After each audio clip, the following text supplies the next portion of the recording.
তো এই তো আমার মাছ ভুনাটা হয়ে গেছে। আসলে তাজা মাছ এগুলো একটু পোড়া পোড়া করলে খেতে মজা লাগে। উপরে একটু বিলাতি ধনিয়া পাতা দিছি গাছের থেকে। আর এখানে হচ্ছে ইলিশ মাছ, এটা আসলে আমার আয়াতের জন্য, ওর ইলিশ মাছ খেতে পছন্দ।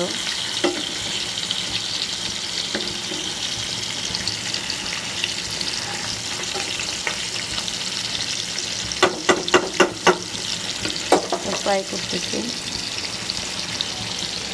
এখানে মাছ রান্না প্রায় আমার হয়ে গেছে।